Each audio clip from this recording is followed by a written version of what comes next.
Welcome to P. Agarwal Editorials.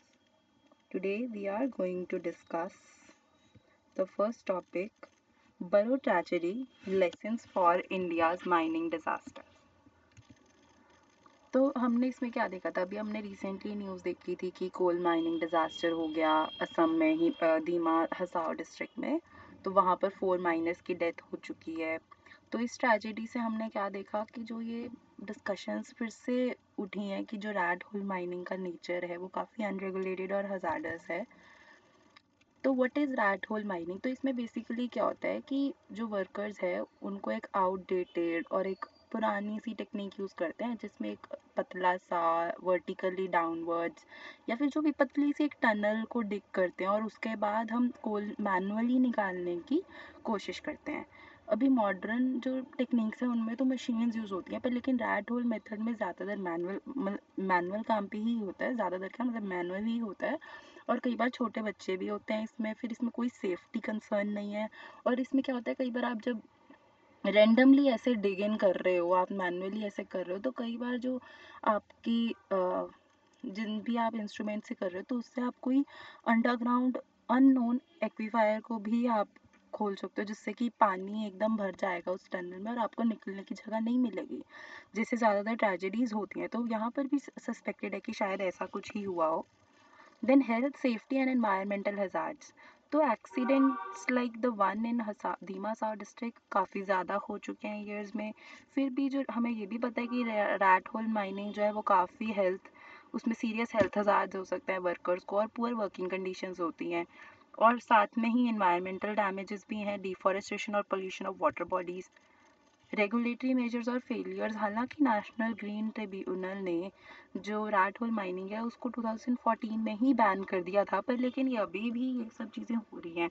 और हमने safer और इन्वायरमेंटली सस्टेनेबल माइनिंग प्रैक्टिसेस को प्रमोट करने की भी कोशिश करी थी इस बैन से, पर लेकिन कुछ फ़ायदा तो नहीं हुआ। उसके बाद भी हम काफ़ी ट्रेजेडीज़ वगैरह देख चुके हैं। तो वैसे आजकल के टाइम पे प्रॉपर जियोलॉजिकल सर्वेज और मॉडर्न मशीनरी यूज़ करके माइनिंग करी जाती है ताकि सेफ़ हो, पर लेकिन ये इकोनॉमिकली मतलब लेस वाइबल होती है स्मॉल ऑपरेटर्स के लिए। तो इसीलिए बैन के बावजूद इलीगल माइनिंग अभी भी चल रही है।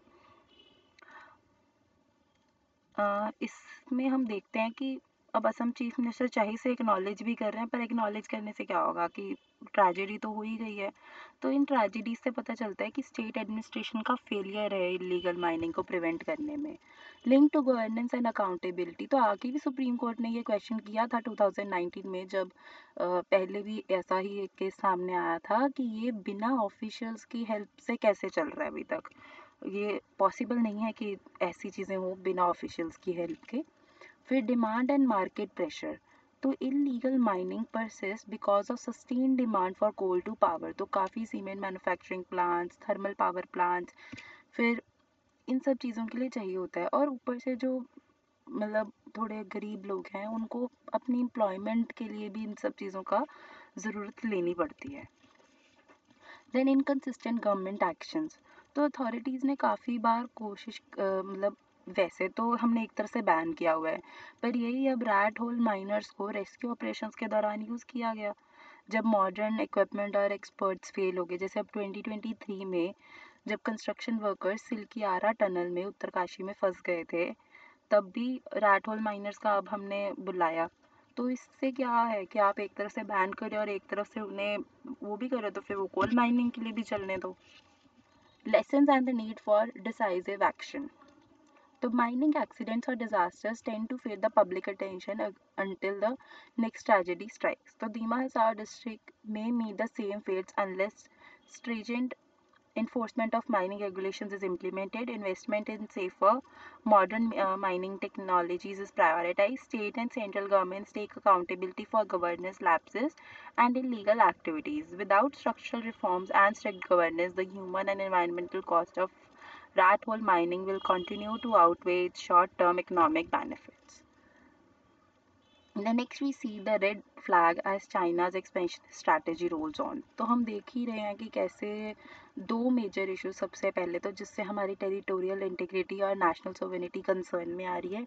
एक तो जो डैम बन रहा है लार्जेस्ट चाइना का ब्रह्मपुत्र रिवर पे ऑन यारलोंग ज़ांगबो रिवर, उसके बाद क्रिएशन ऑफ, बेसिकली वो ब्रह्मपुत्र रिवर ही है, वहाँ पर ये नाम दिया जाता है, creation of 2 new counties in north eastern Ladakh.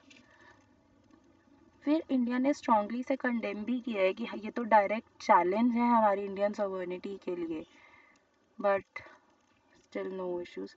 Then trans boundary water issue, तो अब चाइना जब अपना डैम बनाएगा वहाँ पे और ये कह रहा है कि मैं तो COP29 के उसके लिए अपनी 300 billion kilowatt hours of electricity generate करने के लिए डैम बना रहा हूँ ताकि हम नेट ज़ीरो इमिशन पे पहुंच सके, पर डैम बनाने से क्या होगा कि हमारी क्योंकि डाउन जो वाटर और सिल्ट है डाउनवर्ड स्ट्रीम से जो आना था वो तो कम हो जाएगा, और लॉन्ग टर्म कंसिक्वेंसेज यही रहेंगे कि हमारा एग्रीकल्चर, फिशरीज और बायोडाइवर्सिटी इंडिया और बांग्लादेश दोनों में डिस्टर्ब होगी। फिर मानसून्स के टाइम ज़्यादा अनकंट्रोल्ड वाटर के रिलीज से फ्लड्स भी आ सकते हैं इंडिया में। देन इंडिया का रिस्पॉन्स क्या है कि उन्होंने एक्सेलरेटेड प्लान्स, मतलब प्लान्स को एक्सेलरेट कर रहा है ताकि हम न्यू हाइड्रो पावर प्रोजेक्ट्स बना सकें, और $1 बिलियन इन्वेस्टमेंट भी इसमें डाली गई है ताकि 12 hydro power stations Arunachal Pradesh में बने। Then other South Asian countries including Nepal and Bhutan, उनको भी सेम टेरिटोरियल डिस्प्यूट्स आ रहा है बट वो बोल ही नहीं पा रहे हैं इस वक्त।